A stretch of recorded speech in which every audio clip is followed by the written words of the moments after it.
اعوذ باللہ من الشیطان الرجیم بسم اللہ الرحمن الرحیم ولا يحسبن الذين يبخلون بما آتاهم الله من فضله هو خيرا لهم، اسی طرح نہ سمجھے وہ لوگ کہ جو بخل کر رہے ہیں اس مال کے ساتھ جو اللہ نے انہیں دیا ہے اپنے فضل میں سے کہ یہ ان کے لیے خیر ہے۔ ظاہر بات ہے جب جنگ احد کے لیے تیاری ہو رہی ہوگی، حضور نے کہا ہوگا کہ لاؤ بھائی لوگ اب کچھ پیسے دیں، کچھ مال و اسباب جمع کریں تاکہ اسباب جنگ جو ہے وہ فراہم کیے جائیں۔ اب جو ان میں سے غنی تھے انہوں میں سے جن لوگوں نے بخل کیا اب ان پر اشارہ ہو رہا ہے کہ انہوں نے بخل کر کے بچا لیا، وہ یہ نہ سمجھے کہ یہ کوئی اچھا کام کیا ہے۔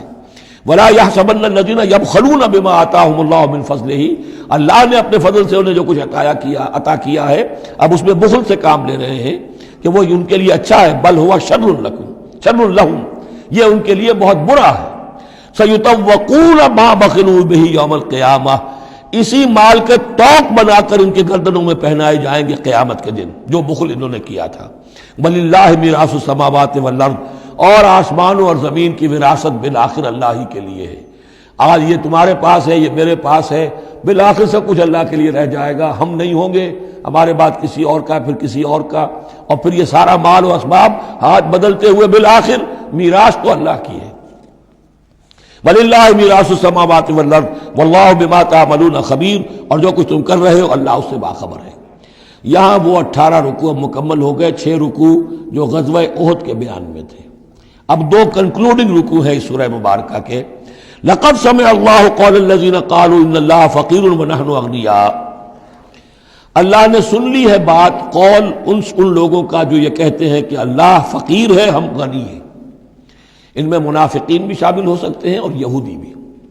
جب حضور کہتے تھے اللہ تعالیٰ کو ضرورت ہے قرض حسنہ دو، تو گویا کہ اللہ تو فقیر ہوا، پھر محتاج ہوا، ہم غنی ہیں، ہمارے پاس دولت ہے۔ سَنَكْتُبُ مَا قَالُوا، ہم لکھ لیں گے جو کچھ انہوں نے کہا ہے۔ بڑا غصہ ہے اس کے اندر، ہم لکھ لیں گے جو کچھ انہوں نے کہا ہے۔ فوراً تو نہیں پکڑتے، لیکن ایک وقت آئے گا کہ جس دن انہیں اپنے اس قول کی پوری جو ہے اس کی سزا مل جائے گی۔ اور صرف یہی نہیں، قتلہم الانبیاء بغیر حق، اور جو نبیوں کو یہ قتل کرتے رہے ناحق، وَنَقُولُ ذُوقُوا عَذَابَ الْحَرِيقِ، اور ہم کہیں گے کہ اب چکھو مزہ اس جلا دینے والے سلگتی ہوئی آگ کا۔ ذَلِكَ بِمَا قَدَّمَتْ أَيْدِيكُمْ، اور یہ سب کچھ ہے تمہارے اپنے ہاتھوں نے جو آگے بھیجا ہے۔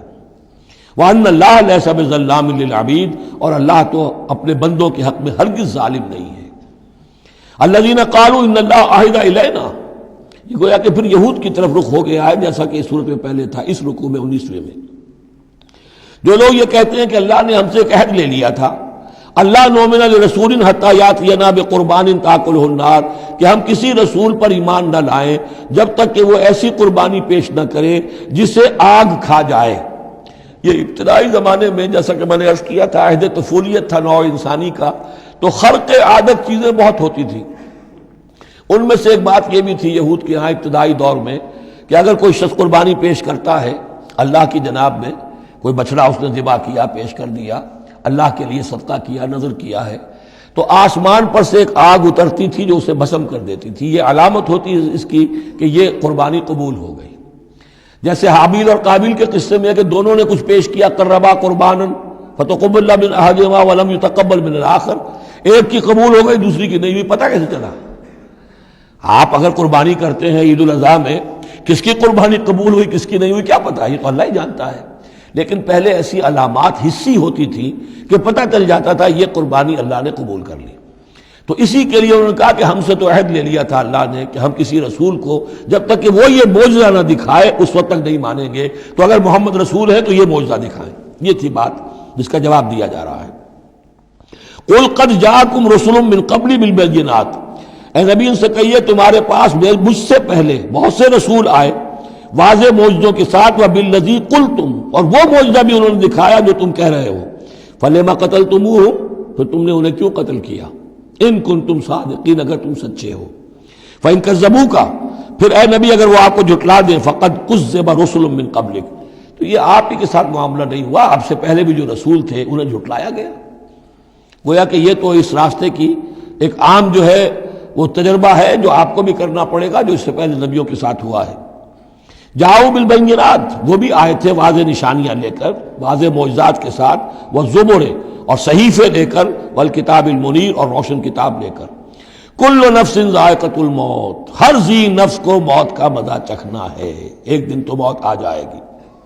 وَإِنَّمَا تُوَفَّوْنَ أُجُورَكُمْ يَوْمَ الْقِيَامَةِ، اور دوسری بات، تمہیں لازماً تمہارے اجر پورے پورے دے دیے جائیں گے۔ انما توفون اجورکم یوم القیامہ، قیامت کے دن۔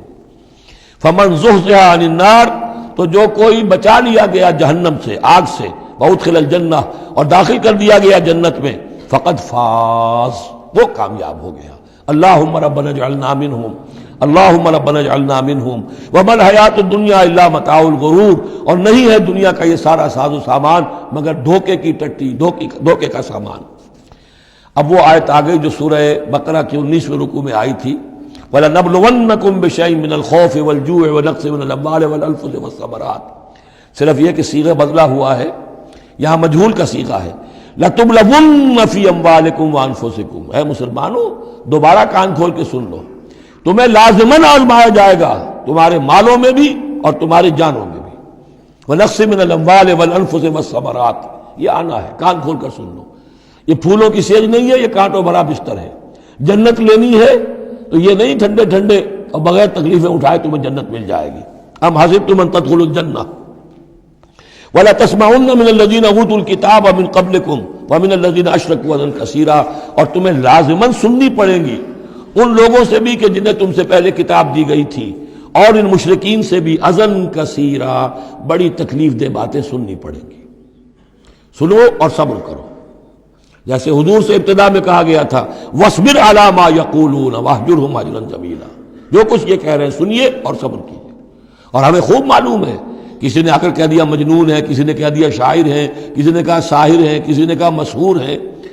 وَلَقَدْ نَعْلَمُ أَنَّكَ يَضِيقُ صَدْرُكَ بِمَا يَقُولُونَ، اے نبی ہمیں خوب معلوم ہے کہ جو کچھ یہ کہہ رہے ہیں، جو کچھ آپ کو سننا پڑ رہا ہے ان کی زبانوں سے، اس سے آپ کا سینہ بھیجتا ہے، آپ کو تکلیف پہنچتی ہے، لیکن صبر کیجیے۔ وہی بات ہے جو کہی جا رہی ہے مسلمانوں سے، وَإِن تَصْبِرُوا وَتَتَّقُوا فَإِنَّ ذَلِكَ مِنْ عَزْمِ الْأُمُورِ، اور اگر تم صبر کیے رہو گے، ثابت قدم رہو گے اور تقویٰ کی راہ اختیار کیے رکھو گے، فَإِنَّ ذَلِكَ مِنْ عَزْمِ الْأُمُورِ، تو یہ بڑے ہمت کے کاموں میں سے ہے۔ صدق اللہ العظیم۔